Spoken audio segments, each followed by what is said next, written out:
Gracias, Tere. Antes que nada, quiero agradecer al comité de tesis, a las profesoras y bueno, haciendo un reconocimiento a la doctora Erika Bárcenas y espero que salga bien su procedimiento y que todo vaya favorablemente.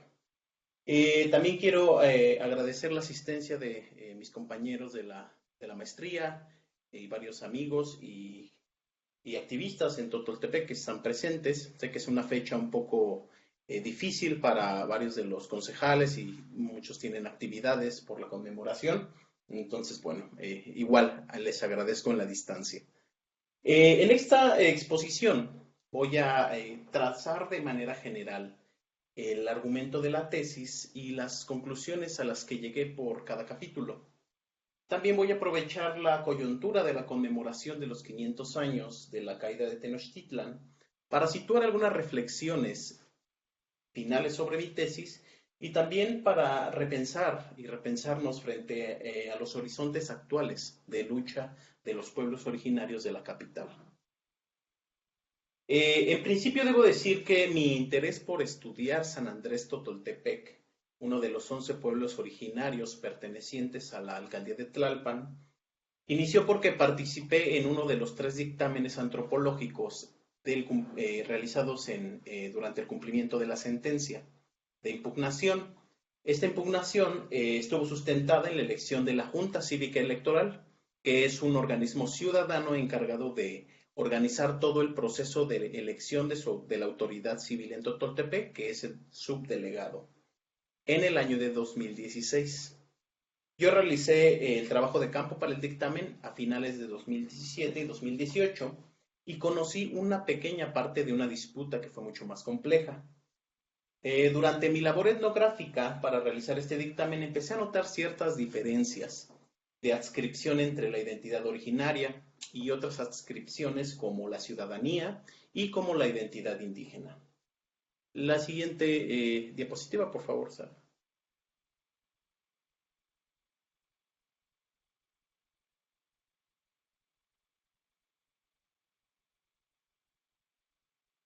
Bueno, continúo. Gracias, Sara. Durante mi proceso de investigación transité mis entendimientos desde considerar separadamente las identidades originarias e indígena hacia observar sus relacionamientos y sus encuentros. En la investigación etnográfica en Totoltepec pude dar cuenta de que las formas en cómo se comprende la identidad pueblo originario en la Ciudad de México parten de un entendimiento clasificatorio que yo había registrado como una brecha de formas en cómo se entienden las identidades originaria e indígena. Luego entonces esta aparente oposición estaba siendo difuminada mediante el proceso judicial y la movilización en Totoltepec hacia comprensiones políticas y jurídicas de unificación y resignificación identitaria y política. Estas indagaciones etnográficas me llevaron a historizar el mismo concepto originario, sus fuentes de producción y sus espacios de circulación, para poder entender las bases y génesis de la identidad pueblo originario.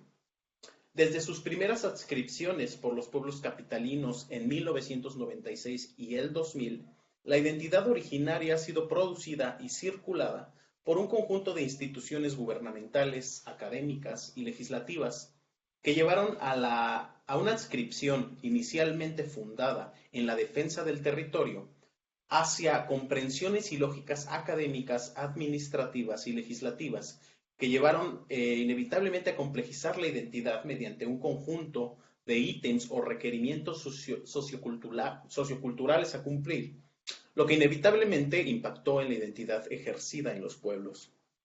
Lo originario y el campo de las elecciones como sujetos y objetos de investigación me llevaron a analizar la identidad desde su historicidad y principalmente durante la disputa electoral en Totoltepec.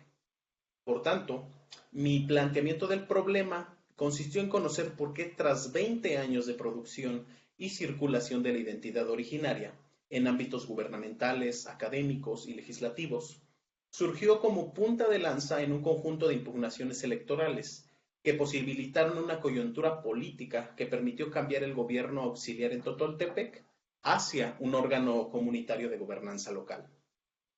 Y bueno, este problema de investigación me llevó a situar la tesis dentro de los estudios de antropología del Estado y de antropología jurídica. La tesis siguió los siguientes objetivos de guía. Analizar la historización de la identidad como una juridificación de lo originario. Analizar la disputa judicial perdón, desde sus relaciones entre los litigantes, su identidad, los abogados y los tribunales judiciales, es decir, desde su judicialización. Y por último, analizar los peritajes antropológicos como una de las dimensiones de la judicialización que involucra a los antropólogos con los procesos judiciales. La siguiente, por favor. El capitulado de la tesis sigue el mismo ordenamiento del problema de investigación y sus objetivos, historizando el concepto identitario de lo originario, para luego pasar a la etnografía sobre el campo electoral en Totoltepec y los peritajes antropológicos.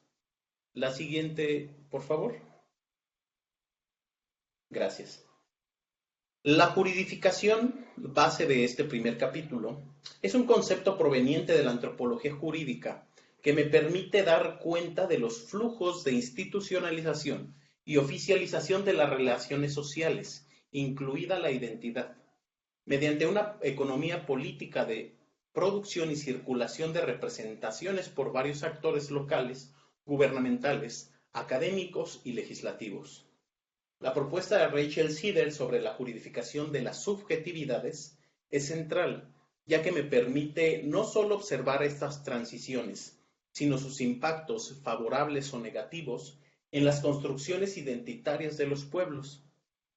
Como parte de la perspectiva de la antropología del Estado, abordo el concepto de legibilidad de Deborah Poole, que me permitió analizar el paso del derecho consuetudinario, sus prácticas políticas y electivas, comprendidas desde el Estado como caóticas, hacia las racionalidades políticas positivas, del entramado gubernamental y su correspondiente orden jurídico. Y también el concepto de márgenes de Dina Das y Deborah Poole, que me permite situar las fronteras socioculturales, políticas y jurídicas establecidas entre los órdenes estatales en el gobierno federal y el capitalino y los comunitarios de los pueblos originarios.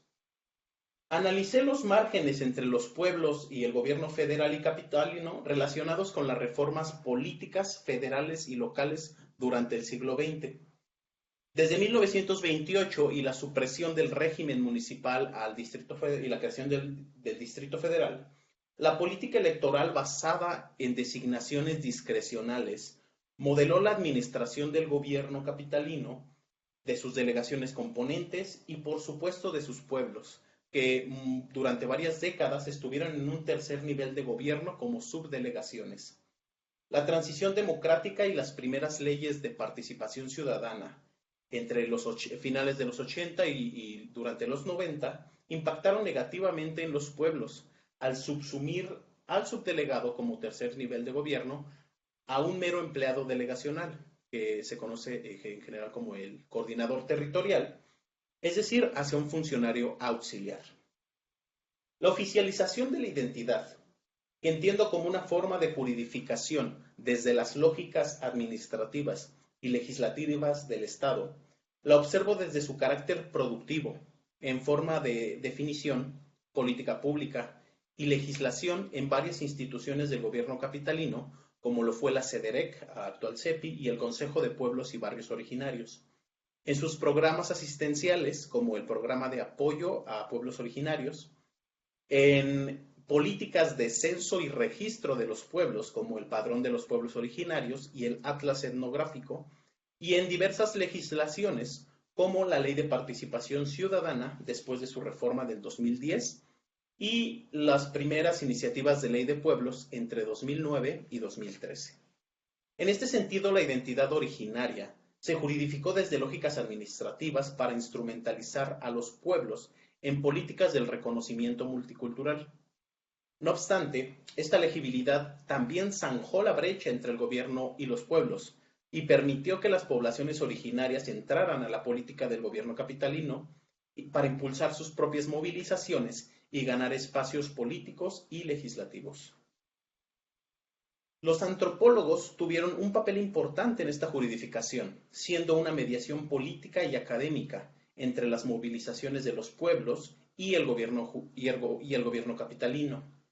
A nivel epistémico, situó la corriente mesoamericanista como la punta de lanza para que la definición del pueblo originario transitara de una autoadscripción de defensa del territorio a una definición principalmente basada en lógicas clasificatorias y estudios de comunidad que varios académicos y perspectivas provenientes de la UNAM, la ENA y la UAM retomaron de las corrientes de la escuela de Kirchhoff y la ecología cultural.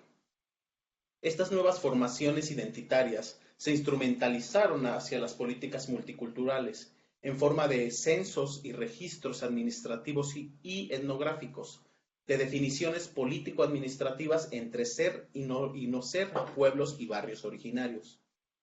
Sin pretender realizar un análisis pesimista, concluyo que las instituciones, los programas de la política capitalina y los antropólogos especializados establecieron una sinergia política, conceptual y gubernamental con los pueblos, cuyos resultados son variados y pluridimensionales hasta la actualidad.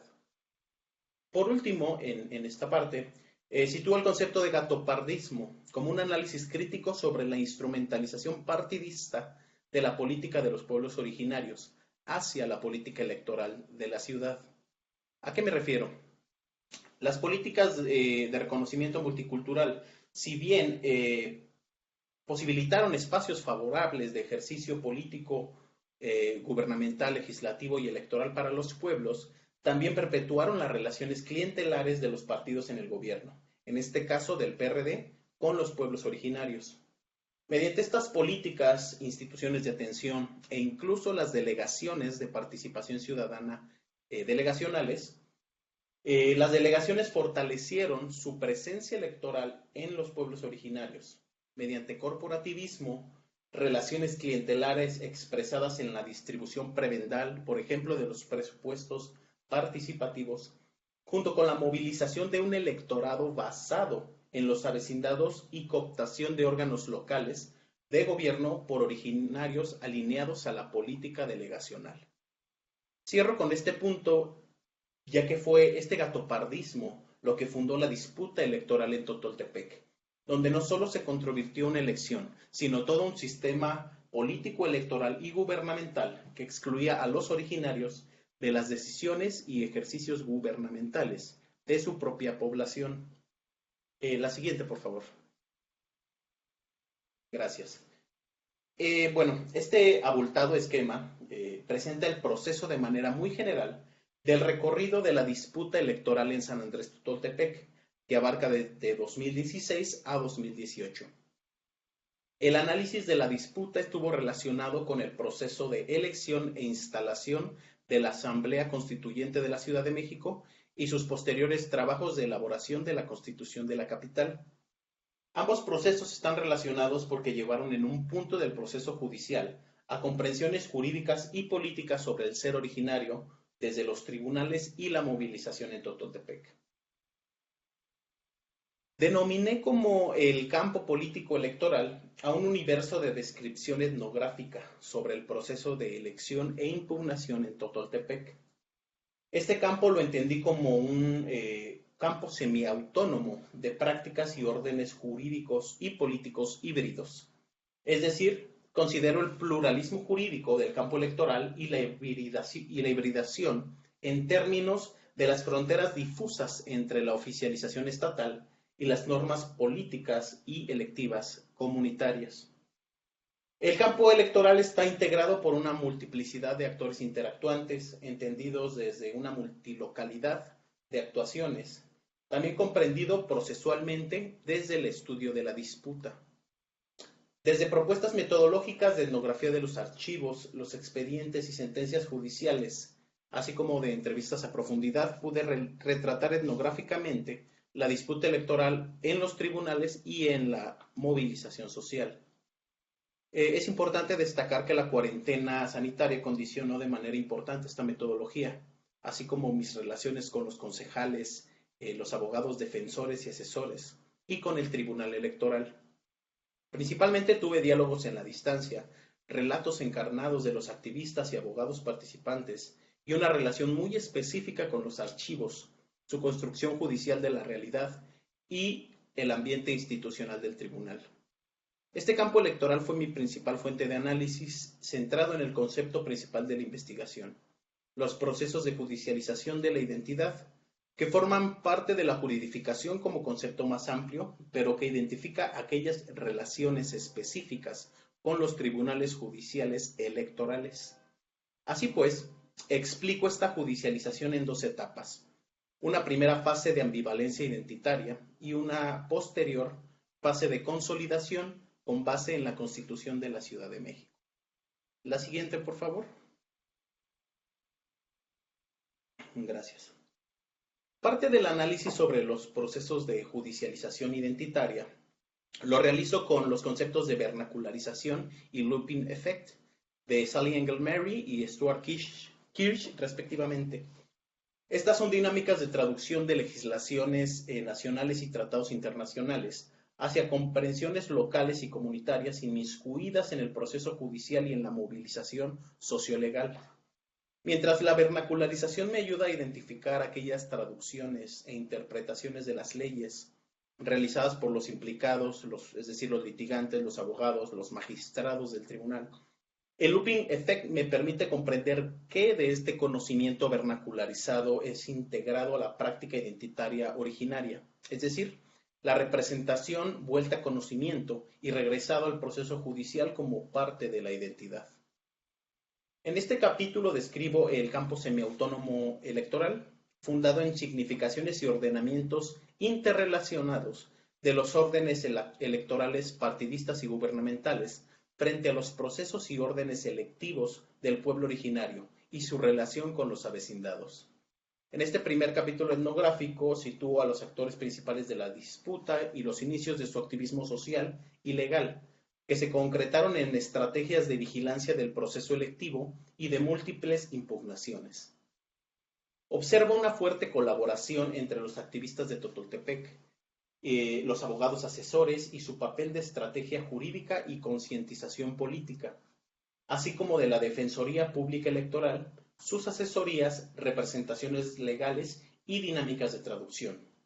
Estos actores hicieron frente a un proceso electivo fuertemente controlado por las instituciones gubernamentales, donde los originarios representaban ya una minoría poblacional frente al voto de los avecindados, movilizado mediante corporativismo por el PRD. La ambivalencia de esta primera etapa de judicialización, considero, se fundó por las ambigüedades en las múltiples adscripciones de los activistas originarios, como población nahua, en las primeras asesorías con la Defensoría Pública Electoral y a lo largo de todo el proceso judicial, también en las correspondientes dinámicas de traducción sociolegal, en los antagonismos internos durante los conflictos en Totoltepec y las múltiples significaciones establecidas con el principio de libre determinación. Para este primer momento, la Constitución de la Ciudad de México aún estaba en elaboración y los únicos referentes jurídicos y académicos sobre los pueblos originarios utilizados por los magistrados en la sentencia del juicio fueron la Ley de Participación Ciudadana y los trabajos de antropólogos especializados, junto con artículos constitucionales y tratados internacionales. Estos escenarios y encuadres legales me permiten dar cuenta del carácter altamente polisémico de la identidad originaria. Por tanto, desde las interpretaciones judiciales, así como de las adscripciones de los litigantes, la identidad originaria fluyó y transitó entre adscripciones, traducciones en el litigio, aportes académicos, marcos jurídicos federales, tratados internacionales y definiciones legislativas locales. La siguiente, por favor. Gracias. Si en la primera etapa de judicialización que les estuve comentando, las interacciones tenían una predominancia en los tribunales, en esta segunda etapa de consolidación predominó la movilización en Totoltepec, sus tiempos y sus decisiones. La delegación Tlalpan, que había llevado primeramente un proceso de cumplimiento de la sentencia hostil y a expensas de los litigantes y el conflicto en Totoltepec, cambió a una relación de reconciliación y cooperación, con los litigantes y con el pueblo originario. Principalmente en esta segunda etapa de consolidación, resalta que la judicialización produjo interpretaciones específicas sobre los pueblos originarios entre los magistrados del Tribunal Electoral. En el juicio alterno que los promoventes llevaron en contra del Manual Administrativo de Tlalpan, se consolidaron las comprensiones jurídicas sobre los pueblos originarios, principalmente por la Constitución de la Ciudad de México, que fue publicada el 5 de febrero de 2017. Los artículos referentes a los pueblos llevaron a una interpretación judicial diferenciada entre los pueblos originarios y las poblaciones indígenas en términos de los entendimientos sobre la definición del originario y las interpretaciones sobre la política electoral local. Al mismo tiempo, unificaron las comprensiones con el marco jurídico en materia indígena en términos de sus demandas y ejercicios de la libre determinación, el autogobierno y la autonomía, desde legislaciones federales y los tratados internacionales. La movilización sociolegal en Totoltepec tomó fuerza y amplitud a toda la población mediante la coyuntura de la lucha en contra de la construcción de un verificentro entre marzo y mayo de 2018. Desde el colectivo Vecinos Unidos, que encabezó la lucha contra el verificentro, los promoventes y abogados asesores pudieron concientizar a toda la población sobre el proceso judicial que ya habían llevado desde hace más de un año. Por primera vez en todo el proceso judicial, la población pudo unificarse en favor de cumplir no solo con la sentencia, sino de cambiar su forma de gobierno y su método de elección de sus autoridades. En una síntesis entre las actuaciones judiciales y la movilización social, la consulta indígena fue el procedimiento más eficaz para poder ejercer la libre determinación en Totoltepec y su derecho al autogobierno.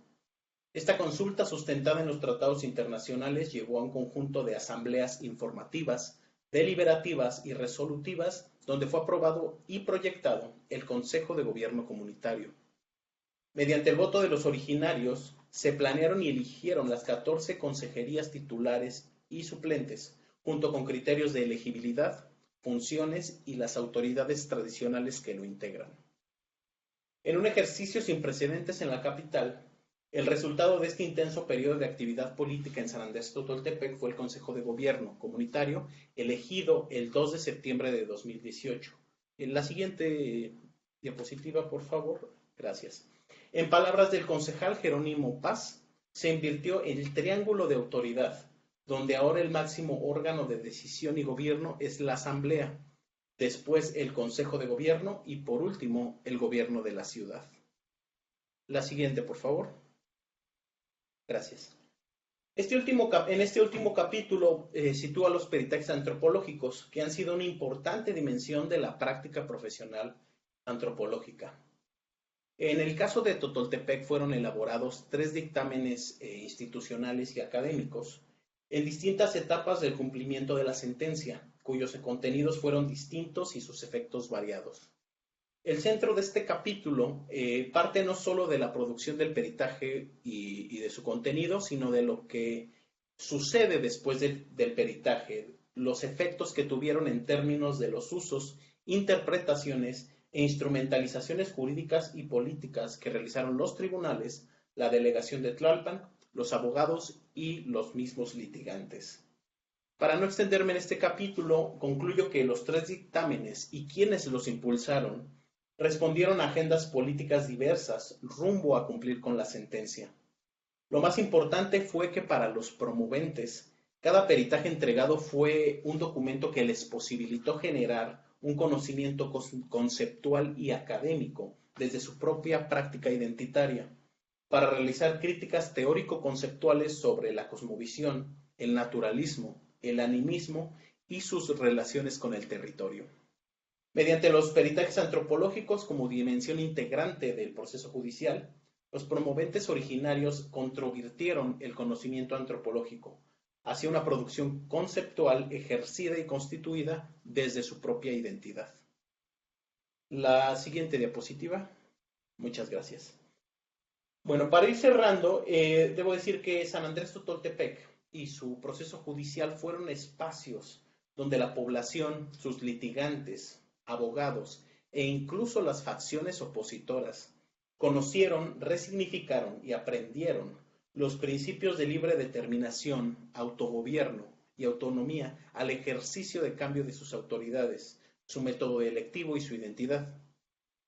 Totoltepec fue un escenario pionero de judicialización y formación de gobiernos comunitarios en la Ciudad de México. A la par, también San Andrés Mixquic en Tláhuac tuvo su proceso de judicialización que derivó, desgraciadamente, en una simulación de consulta que ratificó el mismo candidato ganador que había sido impugnado. En Tlalpan, para 2018, la población vecina de San Pedro Mártir llevó un proceso de impugnaciones a su subdelegado que aún continúa en resolución. Los 22 pueblos los pueblos de Xochimilco promovieron de forma impresionante alrededor de 22 juicios de impugnación y su movilización social ha tomado una fuerte relevancia en los pueblos y en la capital, desde sus trabajos en la coordinación de pueblos y barrios originarios de Xochimilco. En estos procesos judiciales resalta la formación del Consejo Autónomo de Gobierno de San Luis Tlaxcaltemalco, que ha generado diversas actividades de diálogo de saberes con otros pueblos y con diversos antropólogos. Los frentes de lucha y los procesos judiciales ya no se circunscriben solamente en los procesos selectivos locales o de sus impugnaciones, sino al ámbito participativo, donde en 2020 fueron impugnados los programas de presupuesto participativo y los nuevos órganos llamados comités comunitarios, o COPACOS, me parece. Ahora, los horizontes de movilización y judicialización apuntan a los programas de ordenamiento territorial y los pueblos han resurgido en un frente de pueblos de la náhuac para posicionarse como en 1996 y el 2000 frente a los proyectos de urbanización del gobierno capitalino. Estos múltiples escenarios de lucha judicial y movilización que les he relatado considero que son coincidentes con la judicialización, comprendida como una nueva época en la política desde los pueblos originarios y de su relación con el Estado. Esta época la propuse en comparación con las políticas multiculturales de reconocimiento, también como una época de formación de la identidad y la política de los pueblos originarios, pero instituida desde el gobierno de la ciudad. Si bien concluí que multiculturalismo y judicialización constituyen épocas entrelazadas en procesos políticos difusos y difícilmente separables, quisiera cerrar con un ejemplo muy claro traído de la conmemoración que nos ocupa este día.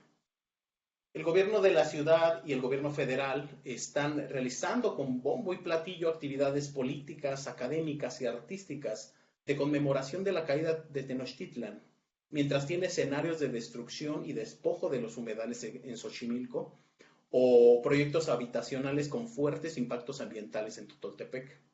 En este sentido, el multiculturalismo neoliberal se expresa fuertemente en estos desplegados gubernamentales, donde retomo el concepto del indio permitido, antepasado, expuesto como un prístino recuerdo del Estado mexicano, mientras que aborda con hostilidad y de forma racializada y folclorizada a los pueblos originarios que luchan por su derecho a decidir sobre sus territorios y su gobierno.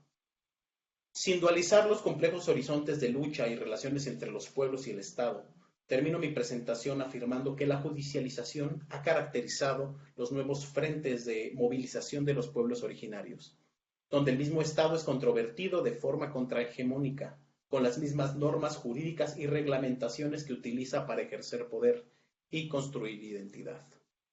La última diapositiva, por favor. Gracias.